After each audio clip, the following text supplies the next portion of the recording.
So Steve-O, Yes. what are we up to today? Well, a couple of things. We Yep. were going to walk the entire fence line, and I was going to brush cut around it, and Yep. then you were going to do the old herbicide to make a nice path. Yep. But seems like we ran out of the 40% that we need. Yeah, So we 40% glipizide. Can't do that. So you are pivoting to one of your favorite jobs, which is weeding the flower beds around the house. Okay, just for, Yeah. not my favorite job. Not your favorite No, job. I would much rather have your job. Yes. Which is going out into the woods and chopping down Yes. some box elder. Yep. So I finished the entire fence line. Uh-huh. Cleared it. Yep. Repaired it. Yep. Added to it. Yep. And then less than 24 hours, I wanted to walk around and just feel that sense of accomplishment. Yeah. And a massive box elder, I mean, we're talking 12, 14 inches around. Yeah. And then a buckthorn about this big. Yeah. Crashed right on top of a section of it. So I'm headed down into, see that, where you can't even see where I'm headed? Yes. That's where I'm headed because we have a hole in the fence line. So, Okay. cosmic conspiracy, and I'm pushing back against the cosmos today. Okay, well, That's what I'm good doing. luck taking on the whole universe. Yes, especially where we're going to have, what is it, a heat index of 100 and something at 1 and o'clock? we have an air quality alert out here and stuff. Yes, So yeah, the Canadian don't get wildfires, distracted yes. on your way to the main goal, because Yes. we will not be able to work all day in this heat. That is and true. That is true. Poor air quality. Yeah, okay. Okay, Sounds good luck. All right. Well, here's the next project. That buckthorn, which is at the base about 12, 14 inches, goes all the way there. We had girdled that, and then in a windstorm, this box elder from across our neighbor's property came across, smashed down the buckthorn, and as you can see, has breached the fence line. This occurred less than 24 hours from the point that I had finished repairing the fence line. So just another example. It is a never-ending aerobic workout. That is how I am starting to see the fence line, is I get to hike the fence line and then repair it, and that is my aerobic workout. That is a much better perspective than past perspectives for one's mental health and well-being. All right, not sure if the video is working, but I'm going to set up over here and just drop the box elder down on the fence line. I'm staying on this side because I've got this buckthorn kind of holding it, so it's not going to roll at me. It's going to roll that way. Plus, I've got two big limbs on that side, so I anticipate it rolling that way. So we'll see how it goes.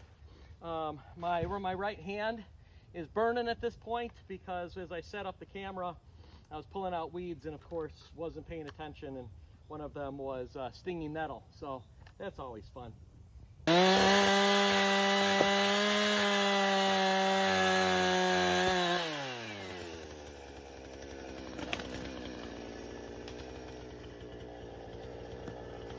Well, that worked perfectly. It just popped a few times and laid real smooth and softly on top of the fence line. So now I can just buck it up and remove the brush. I'm gonna line the brush along the fence line to act also as a barrier. And yeah, that went just as planned, which is always nice. This sapling here did exactly what I was hoping, because it did come down initially on that, and then everything rolled to the side and away from me. And now I just have to clean all of that up. So today we have a lot of weeding that has to happen. I'm going to focus on getting rid of the truly invasive stuff. Like, for instance, this white I think that's white snake root. That stuff spreads like wildfire. So I'm gonna try to get all that out. And I'm gonna try really hard not to be so concerned by just the random grasses that we have. Because even though that will make the place look better, I am trying to prevent all these weeds from spreading as they go to seed. So I'm running some water into my garden. This has a downhill slope, so hopefully this water will rush it downhill and make the whole thing easier to weed. You might be saying to yourself, why do you want to get rid of such a beautiful plant? I mean, look at those lovely white blossoms. Yeah, I agree. I actually do find this plant kind of pretty, but it is terrible for all the other plants that live around it. Totally chokes them out, sucks up all the nutrients, and spreads like wildfire. So even though I think it's attractive, if it's not in a like a container pot, then I say no to the white snake root. Ruh-roh. You see what I did? I disturbed a nest of bees in the ground. These things are nothing to mess around with. So I'm gonna go find a new place to weed for a bit. Now I have to come get another set of pruning shears because my first pair is surrounded by bees. So it's like I'm gonna use these oldies but goodies. Now you might be asking, why do you even use pruning shears? Shouldn't you be pulling those weeds up by their roots? Yes, I should, but it's been so dry here and some of those roots go down so deep that I just can't get them out. On the really tough ones, I have to resort to the pruning shears. I cut them even with the ground, sometimes even a little below ground, and hopefully that's gonna do the trick. Isn't this a pretty flower? Yeah, I have no idea what this plant is. So I'm gonna use my favorite app, the Picture This app, and I'm gonna see if it can tell me what kind of plant it is. Maybe it can stay. So my app tells me that those lovely flowers right there, whoop, there we go. There, those lovely flowers right there that are actually quite yellow when my phone does not change the coloring.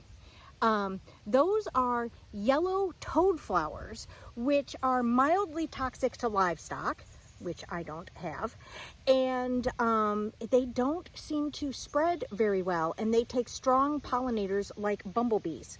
So I'm gonna leave it. Well, that's it for the afternoon, morning and afternoon. It is cleared all the way to the corner. You can see I've got cleanup yet to do. I'm gonna move this brush in front of me on the other side of the fence line, so it'll make a nice barrier. You can see I've created basically an impenetrable wall on the outside here with all that I've taken down. And I will say, until my mind is changed and I've proven wrong, there is really nothing worse than chopping down and then removing all the tangled, gnarly mess of a big buckthorn. I'm sorry, box elder. The buckthorn was mixed in with that, so it's kind of a double whammy, but those box elders are just a tangled mess. You can hear breathing hard. It's been a good workout and heading for some hydration and food. Later. So you look hot and sweaty. I am. And thirsty. I'm all the above. 785 calories burnt. Oh my gosh. Did you win? Yes, so far. I have methodically and slowly been working my way through. I've got some in-process videos. Great. And the big heavy stuff is now fallen, and it's just working my way to the top, slowly dropping everything. And then you haven't been able to fix the fence itself. No, yet. I made the fence. Currently, the fence is a lot worse. Oh, nice job. Because I loosened all of the wires so they could drop to the ground, so they won't break. And then now we've got all sorts of stuff over it, but it's the big heavy stuff is down with no mishaps. So I have to ask you, in a moment like this, are you happy that it's 9 individual strands connected at each T-post, or would you rather have a longer run of wire? Well, we have only 2 individual strands, and the other 7 are continuous. So Okay. I So you got untied- both. So which one is less annoying? You know, they both have their merit. I don't know. It's going to come down to the winter. Yeah. So we'll see. But I also moved a lot of brush to just outside the lower fence line. So it's another barrier. And it's just, I'll tell you, I snowshoe, I hike, I bike, I kayak, I fish, right? Yeah. Absolutely the best for one's mental health is out in the forest cutting box elder and buckthorn. There's like no comparison. I know. It It's really awesome. is. Yeah. Yeah. So I'm just taking it as a win. I didn't faint from heat stroke out there, and Well done. yeah, now I'm gonna rehydrate and drop a little bit more Okay. before the heat advisory. Yeah. Yeah. How's your project going? My project is great. Yes? I'm gonna say 2 words, Okay. and you're just gonna respond. It's Okay. gonna be like one of those psychiatric tests. Oh, Are you ready? No, I'm frightened. Here we go. Okay. Yellow toadflax. Yellow toadflax. Sounds beautiful. It is kind of. Would you like to know its other name? Yes. Wild snapdragon. Ooh. Doesn't that sound great? And does that mean that it is native, or is it wild to Eurasia like everybody else on this property? I don't know, but I decided it was pretty and I was gonna let it stay. Okay. So Very good. we might regret that in the future when our everything is covered with yellow toadflax. Yes, but if the deer don't eat it and the rabbits aren't eating it And the and it's bumblebees beautiful, like it. well, they're golden. Oh, which reminds me, Yes. don't walk over by the front garden bed because I disturbed a nest of ground bees. They're terrible. They are fun.